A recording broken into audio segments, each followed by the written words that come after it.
Welcome to the #1 most requested tech video for the FJR. We're going to be doing at least the valve check and, if need be, the valve adjustment. I am going to try to make this video as short and sweet as possible. It's going to be a long procedure. It's nothing too difficult, but there are a lot of steps. This is one of those things where I'm going to forgive you like the big swing arm maintenance video if you just want to take this to your dealer and pay them several $100s to do it. Prices are going to range between $500 and $1,000 depending on the dealer you take it to and exactly what you need. You won't know if you need a valve adjustment until all the work has been done and you get in there to actually measure your valve clearance. So if nothing is needed, you button it back up and you're good to go. If there is a valve adjustment needed, you have to further disassemble the engine, take out the camshafts, put in different shims, and then button it all back together, and then do a throttle body sync. So that's why prices have a pretty big variance. Now, I'm going to put a timestamp down in the description below if you want to right now skip directly to the procedures, because there is some stuff I want to say before we get started. Okay, those guys have jumped past. Now, if you're doing this for the first time, I encourage you to just watch the video in its entirety, get a sense for exactly what you're going to be doing. We don't need anything really special as far as tools. You just need the know-how. This video will give you that. You do need some time, budget several hours for it, and you need a good safe space to work. We're going to be taking off a lot of parts. Depending on the year of your bike, this video is going to specifically show a Gen 3, a 13 and up. You may be completely taking off fairings. I think I'm going to get away with not having to take off the fairings on this. We'll see. But a Gen 2, you definitely have to. You have to have a place to set those. We're going to be taking off the fuel tank. So just another step from, say, for example, a throttle body sync where you can prop it up. We have to actually remove it for this procedure. It's just turning a couple extra bolts, popping off a couple extra lines, but you do need someplace really safe to set the tank. I suggest doing this procedure with a half tank of fuel, but you need at least half of that if you are going to make a adjustment, because like I said, you do need to do a throttle body sync after that, and you need at least a half a tank of gas in there to make that happen. But you want it as light as possible to manipulate it on and off the bike.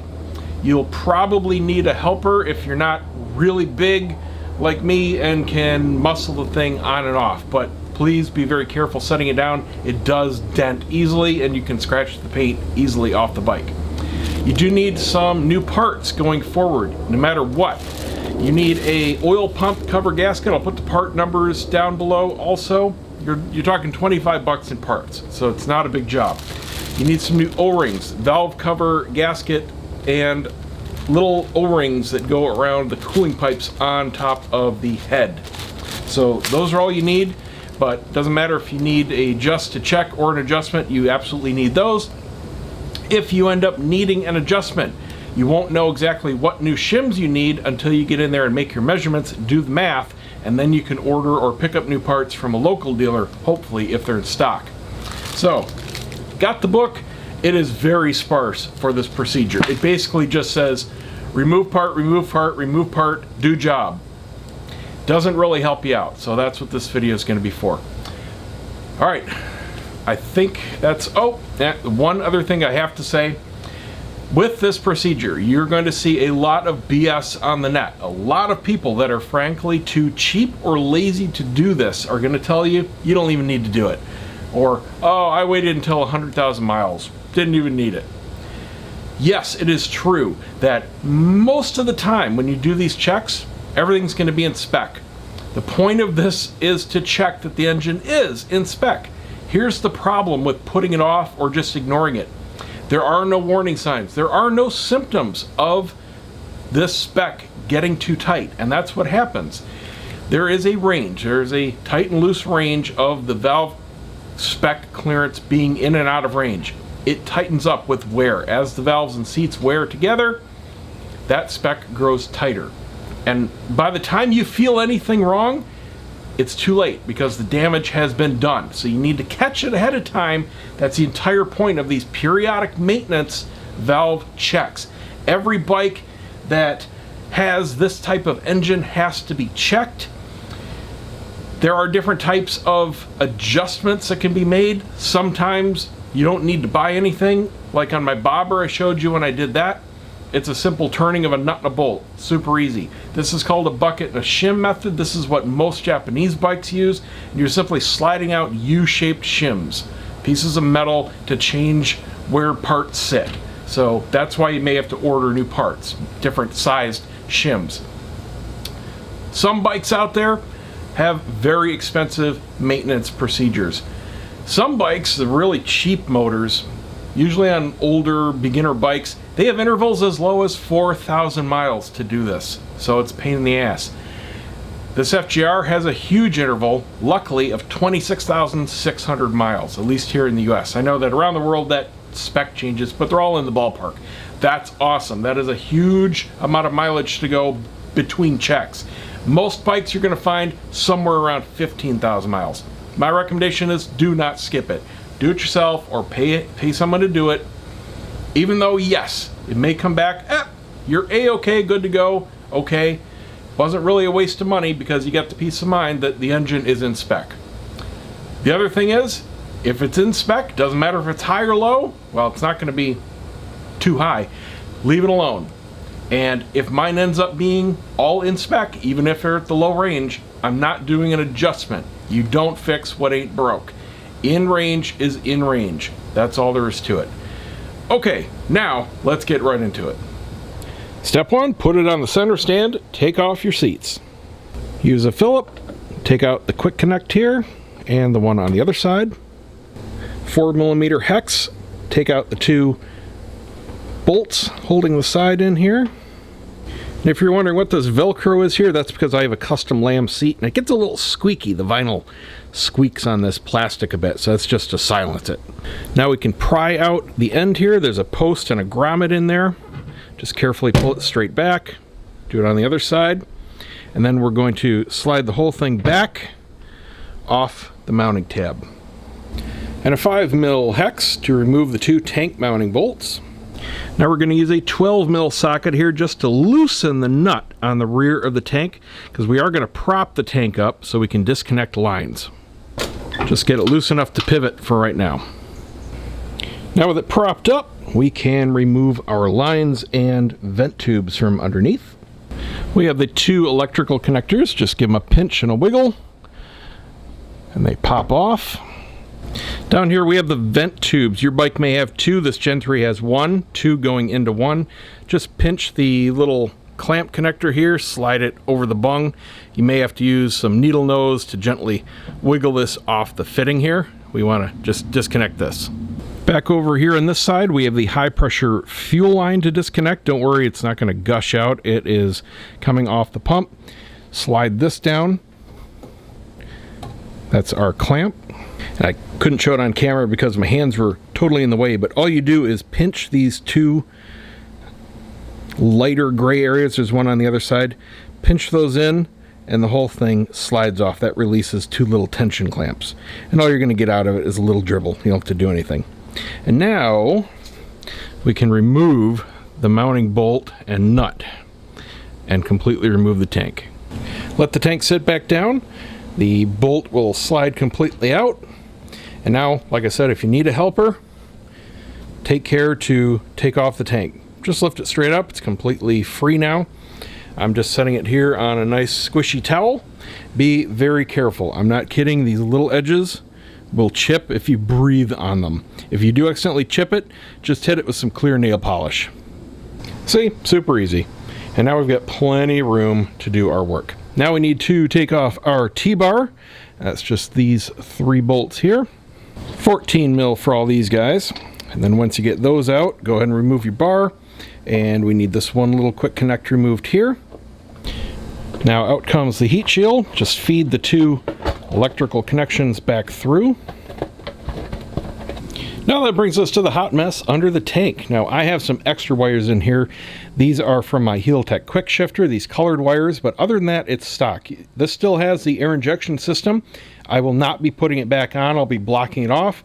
That will significantly clean this up. A lot of people have already done that at this point. That's what all these hoses here are for, and all these here are for. So it's just stuff to get in the way. It's purely for emissions control. You don't need it for engine performance. You don't need to reflash the ECU if you end up blocking it off. Nothing at all. On a stock bike, all it's going to do is you won't hear the subtle little deceleration pops. That's it. You won't notice anything else. So I'm going to do it just so I don't have these pipes in the way. And that's the main reason most people do it. If you have aftermarket slip-ons on your bike, they are much more pronounced. And that's why a lot of people, after they put on slip-ons, will immediately disable the air injection system, because most people don't like them.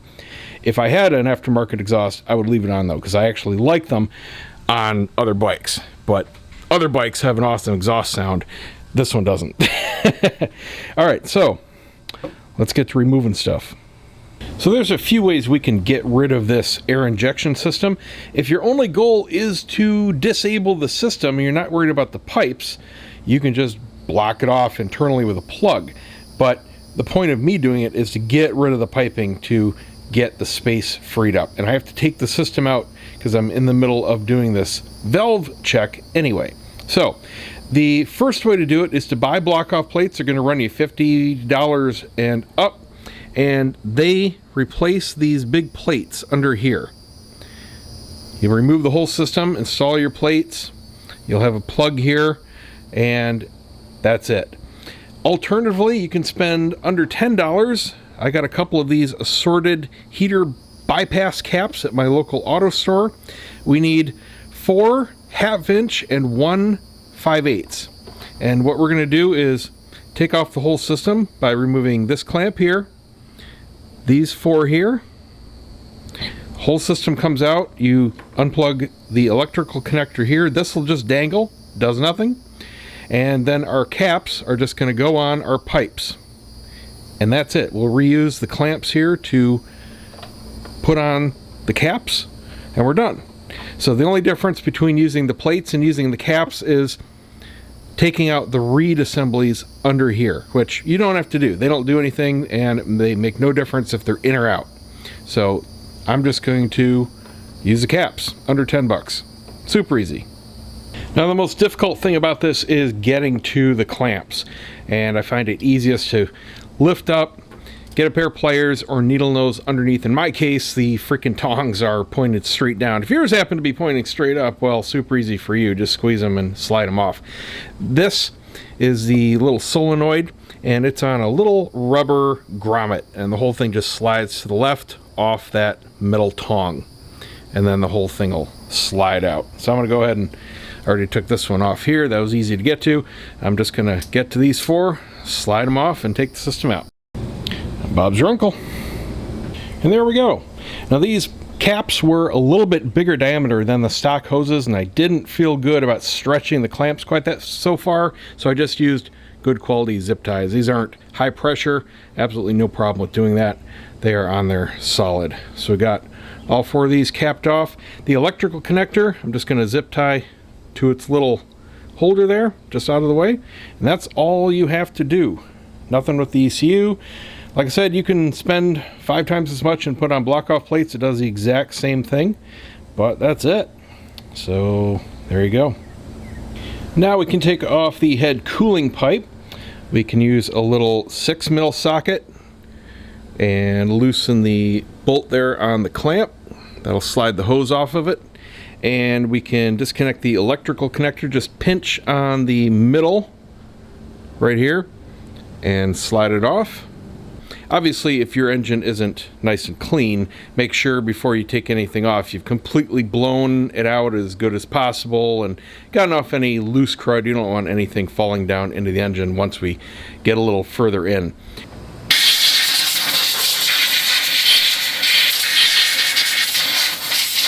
Now we need to drain just a quart or so of coolant out so we can drop the level below the head.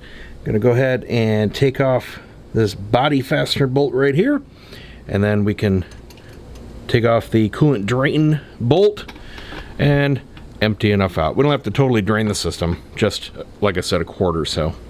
You don't have to go crazy. I just kind of like doing an oil change. Just put a little foil around here to make sure it doesn't make a huge mess and just let it slowly dribble out. The radiator cap is still closed, so even if you take that bolt all the way out, it's not really gonna squirt out. Just let it dribble out till you get about a quart. And of course, if you're due for a coolant flush, you can follow my video. Now is a really good time to do that too.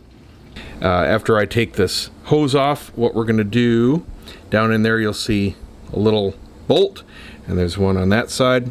We're going to take those out and then wiggle this back and forth while pulling up. There are two O-rings that are just keeping that seated in, and we're going to lift the whole thing off. And the two mount bolts down there take a 5mm Allen socket, and just mop up anything left. Now we can get rid of all the wires, just undo them from the 4 coils. And we've got this sensor here. I'm not sure what sensor it is. It might be a Hall sensor.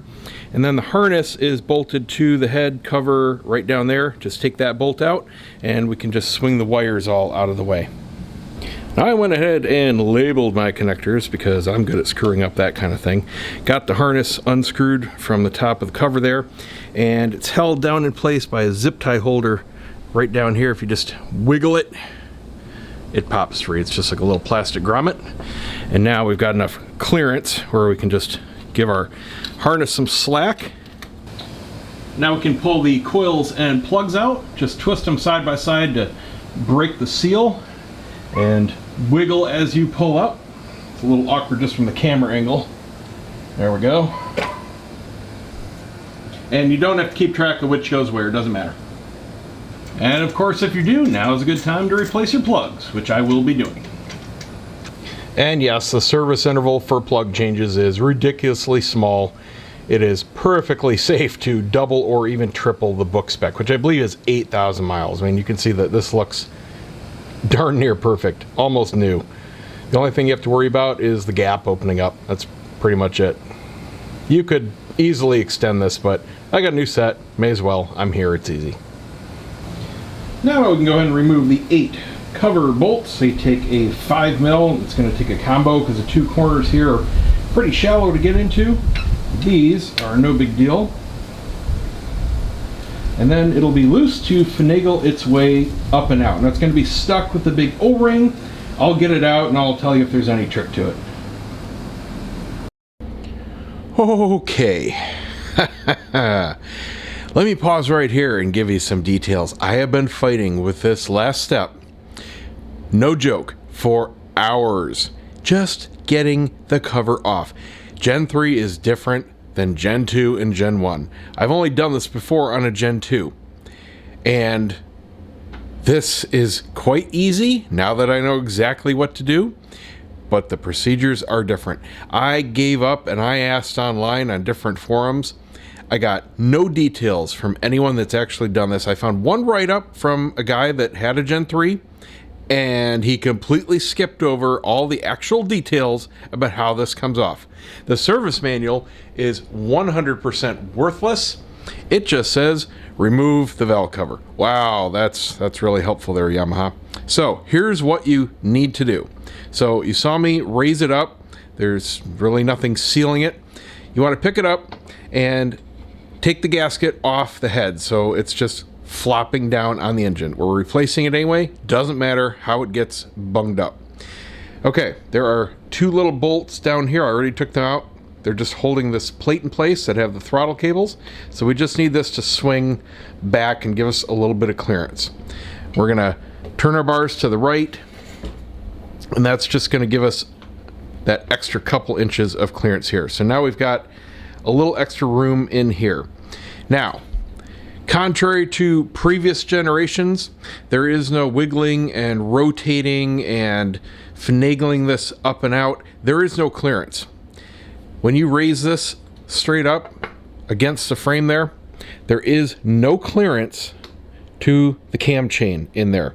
There's about 1 millimeter of interference. This will not, under any circumstances, slide out or rotate out or anything like that. What we have to do, and I'm going to put it back on the tripod because I need 2 hands, but this is the gist of it. We pick it straight up so it's against the frame here, and then we slide it straight back. And we need to come over, get everything out of the way, need to come over the air induction system tongue here. So up, slide it straight back, clear all your cords, over the AIS, over this little tab here. It's going to come straight back and out. So you've got this little window. It just kind of curves in and up. And then take off the two coolant O-rings on the underside. Those get replaced also. Now, even after carefully blowing off and vacuuming off everything off the top, we're still going to get little pieces of grit here and there. So very carefully go ahead and clean everything off. And just another tip, see that little bit of sealant left there on the edges of the case, especially that one hanging on the inside. Get in there with tweezers or needle nose and carefully get all of that out. Back in the day, I had a shop rebuild under warranty. One of my engines happened to be an FJR, and the tech misassembled using a little too much goop, clogged an oil passage, and blew my engine. You don't want any of that goop inside your engine. Now, the book tells us we have to take off the whole right fairing, and that's BS. What we have to do is get to our little cover here. Our cam chain is behind here. This is called the oil pump cover on the microfiche. And there's a nut here we can use to manually turn over the engine, and there are very important alignment marks under here. Now, some people are going to tell you that, oh, you don't have to take this off, you can put it in gear and turn the rear tire by hand to turn over the engine. And while technically that's true, that means you're eyeballing these cam lobes to do your measurements, and you can't see the alignment marks down here. If you end up having to do an adjustment, that's coming off anyway, because those alignment marks are very important, and I am not a fan of eyeballing cam lobes. All you're saving is $4 for a gasket. Don't be cheap, don't be lazy, get this off. But we don't have to take the fairing off. All we have to do is take off our, where'd that go? There it is. Our quick connect under here. Just give it a quarter turn. Push our deflector panel forward. It's a little hard here with my left hand. Slide it forward, pop it off. And then we can take off this one fairing bolt here. We've already taken off the bottom one when we drained our coolant out. This will allow us to simply pull this fairing out a couple inches and get to the top two bolts under here that we can't get to. That's the entire reason the book tells you to take off the fairing. So that's all we have to do. And then we're just going to pop this off.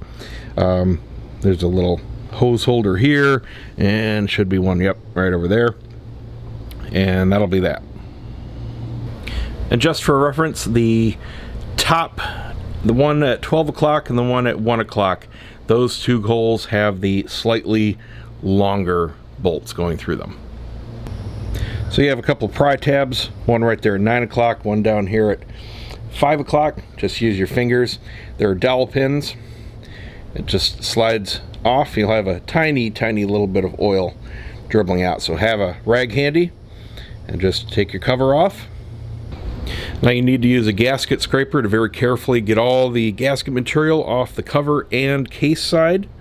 Get that nice and clean. Do not use a screwdriver or anything metal like that that will scratch either of the surfaces. Use a gasket scraper and cleaner. It's not hard. And now with a clean mating surface on both the case and the cover, we can see our cam chain.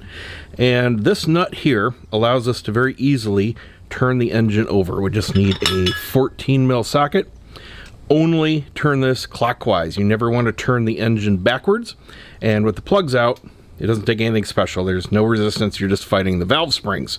So you just need a regular old socket and ratchet. So on here, we can see some alignment marks.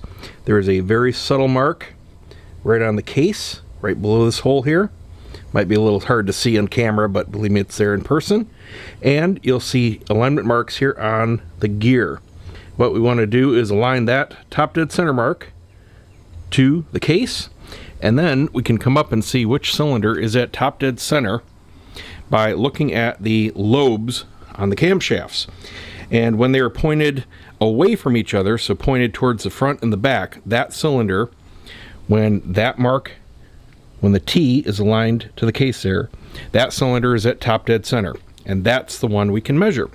And this should illustrate very clearly why you absolutely need to take that cover off, and don't try to be cheap and lazy and do it by spinning the rear wheel and eyeballing it, because you can't just eyeball where these cams are. There isn't any kind of alignment mark on here, and they're not perfectly 90 degree. They're kind of up at a little bit of an angle, but they're opposite from each other. That's the only thing you can see up here.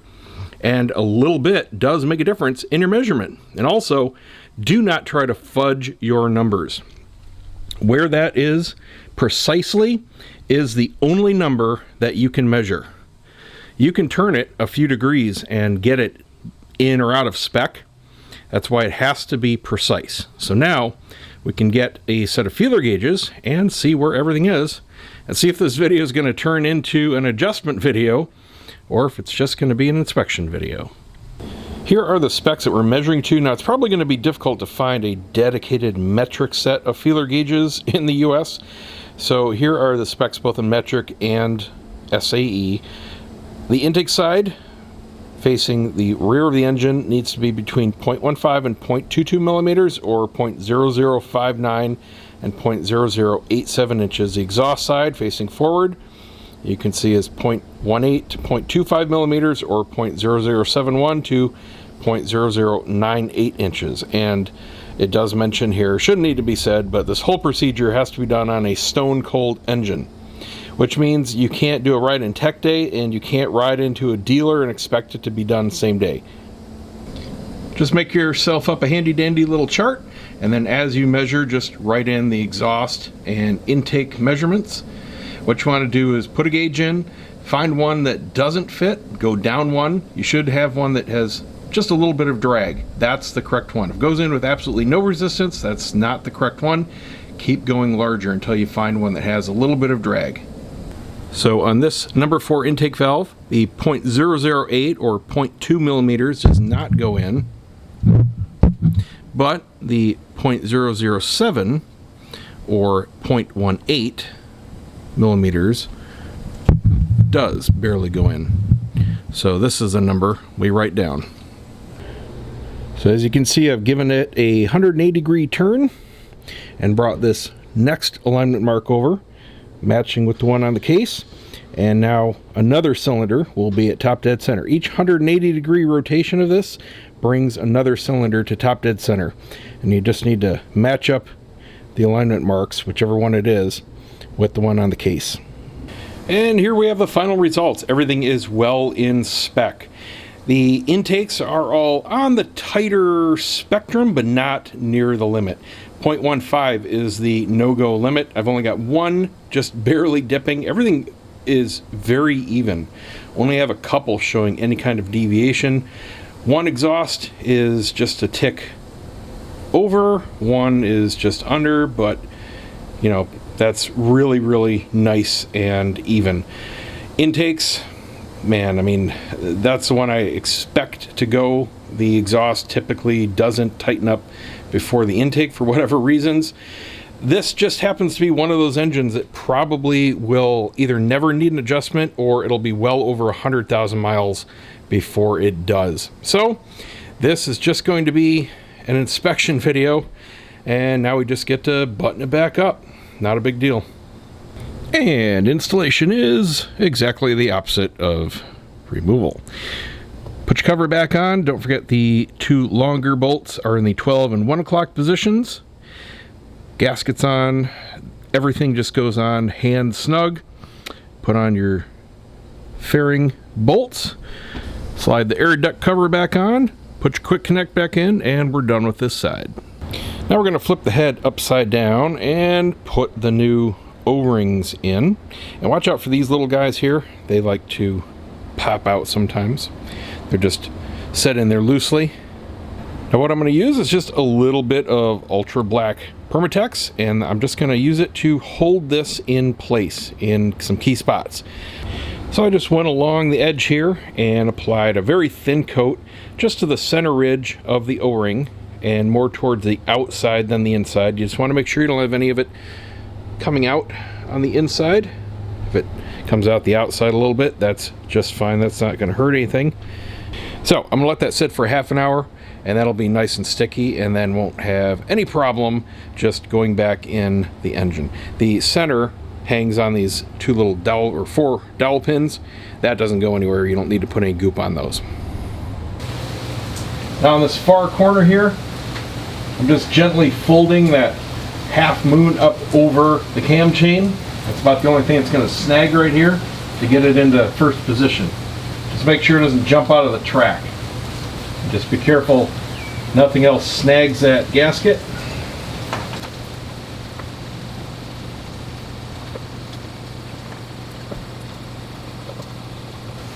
And we're good. Just feel around all the edges, make sure that gasket isn't poking out anywhere. The half moons are in place. Use a flashlight to see this side here. Now we can put those little spacers back in, put our spark plugs back in, bolt this cover back down, get our cooling pipe back on. We got to replace the 2 O-rings. Won't be long now. Got the new plugs in. I never do them more than 12 or 15 foot-pounds. Please use a torque wrench if you're not familiar with how that feels. These just real good and hand snug all the way around. I'm going to go ahead and do the cooling pipe right now, so I've got a little extra clearance before I button up the wiring and screw the throttle cables back into position. I'm just going to wet this with a little bit of coolant, change the 2 O-rings on the pipes, and then it's going to be a wiggle fest getting that sucker back down in there. It's going to be a little bit of a tight fit. There might be some grease you could use, but I'm not familiar with what's safe to put in mixing with coolant, if it will even affect it. Not really sure. I'm just going to see if wetting it with just water or coolant will do the job.